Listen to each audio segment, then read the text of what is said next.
Olá, meu amigo, minha amiga, meu nome é Edson Klebs Negri, sou professor de filosofia, sou formado em teologia e sou psicanalista. Hoje, dia 19 de julho, nós refletiremos o texto de Mateus, capítulo 12, versículos de 38 a 42. Mais uma vez, nós estamos diante de um texto em que Jesus é questionado pelas lideranças.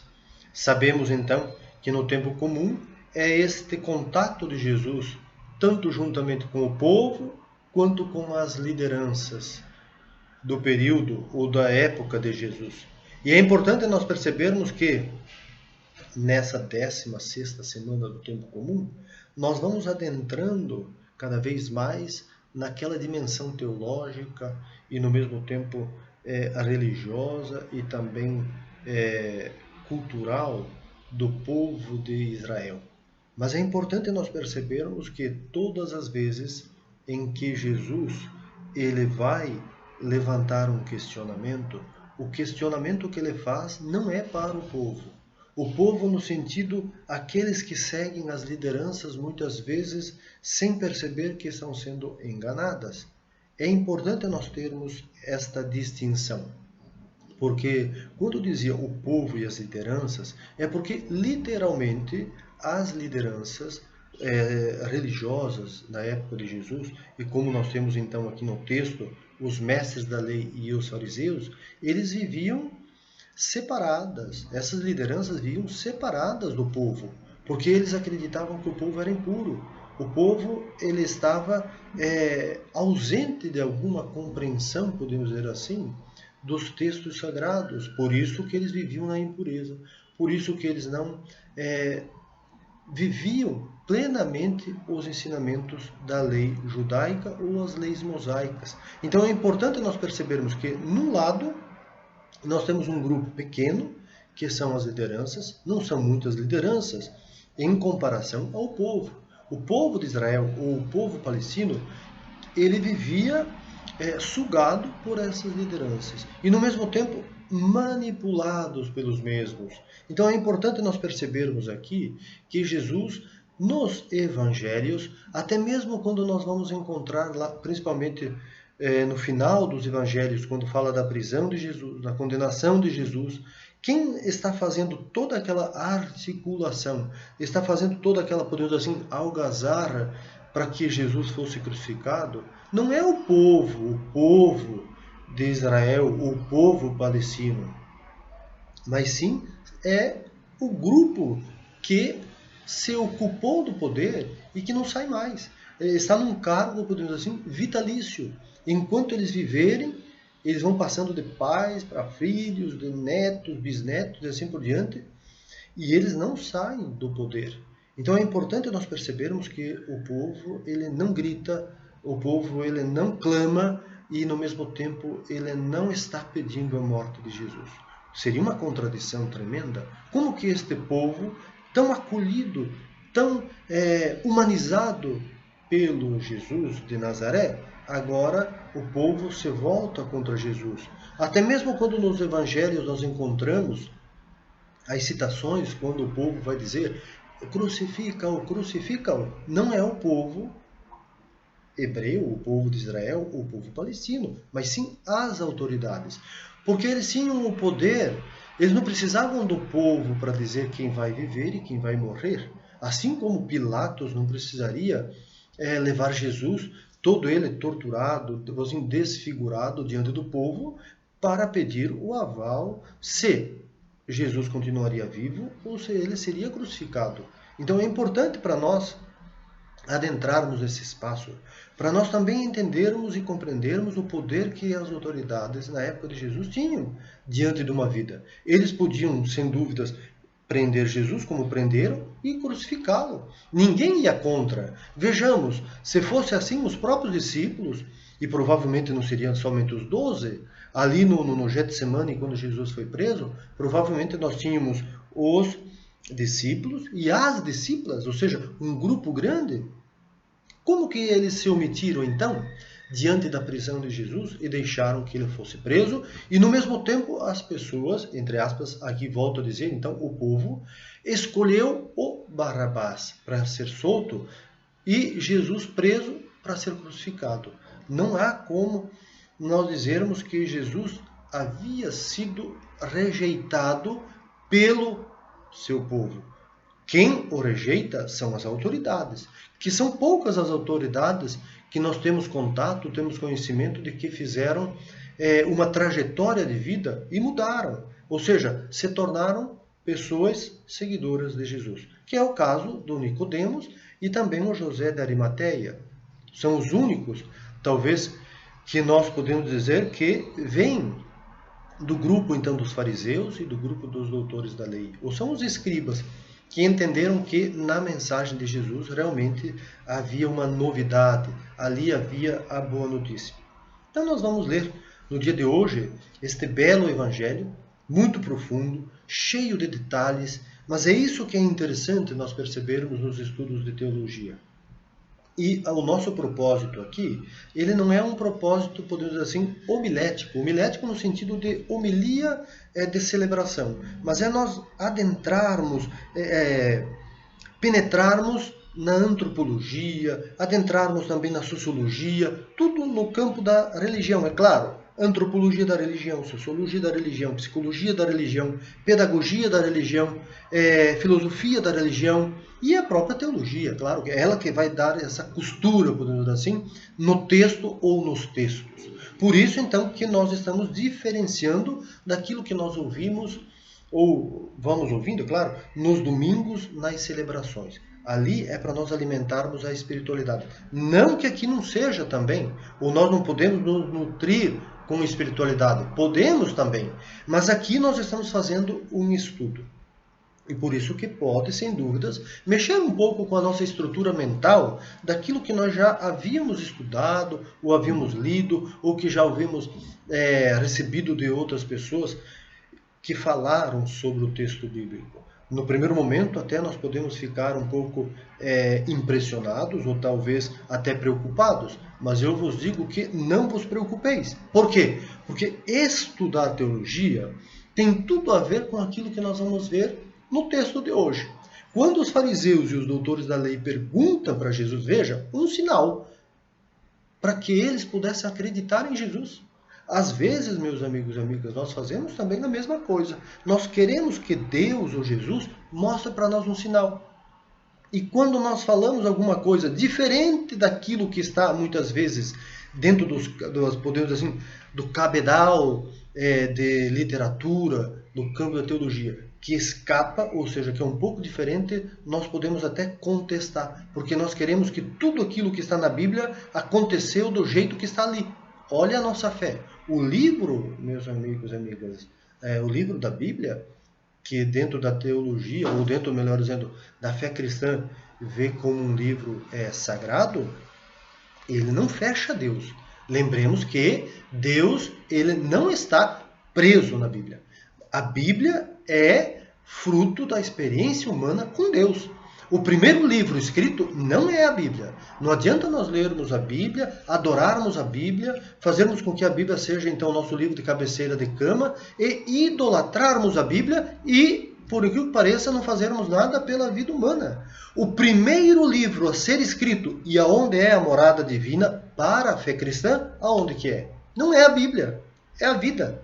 Deus cria o ser humano, a vida, e depois o ser humano, com a sua vida e com a experiência com outras pessoas, vai experimentando o divino. E dessa experiência, então, meus amigos e amigas, nasce o segundo livro. Qual livro? O livro que hoje nós temos no papel, que no início foi escrito, então, nas pedras, foi escrito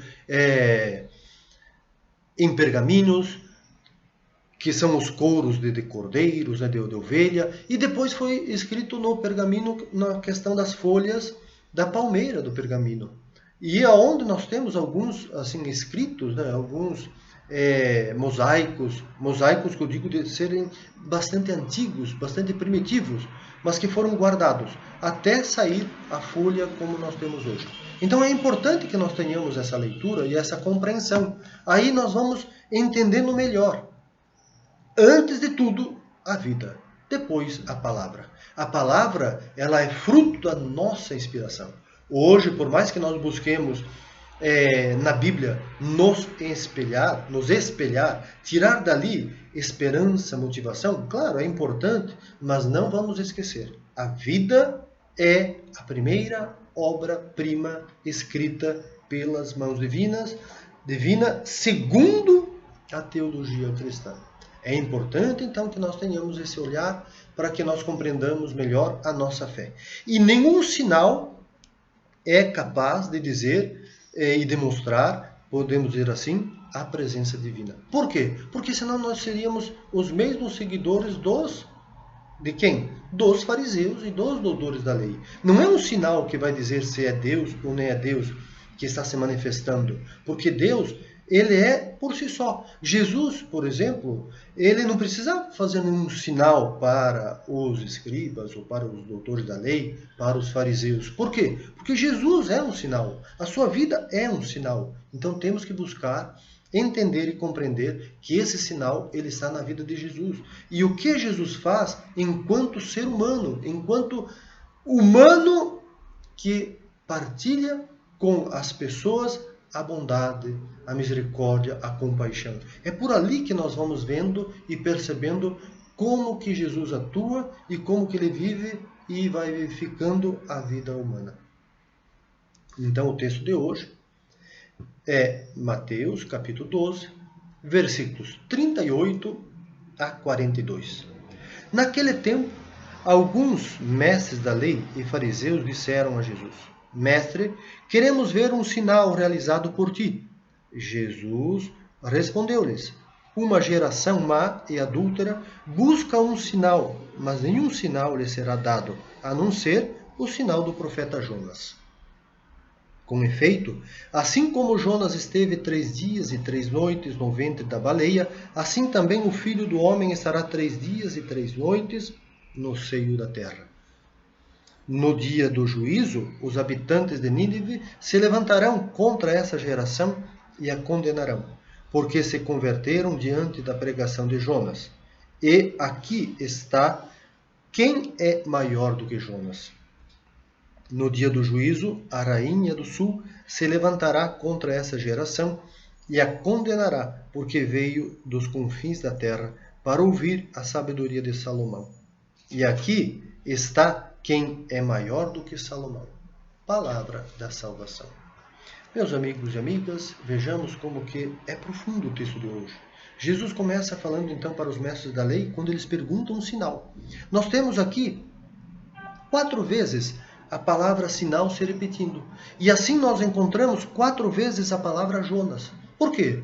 Jonas, no primeiro momento, ele não aceita. Ele é o símbolo do profeta rebelde. Rebelde no sentido não daquele que é ousado, mas rebelde no sentido quase que de covardia. Por que covardia? Porque ele não aceita que Deus o envie até Nínive para que os ninivitas entendam que Javé também é o Deus deles. Ele não aceita. E então aqui nós entendemos que o próprio profeta Jonas, ele tem que passar por um processo de conversão.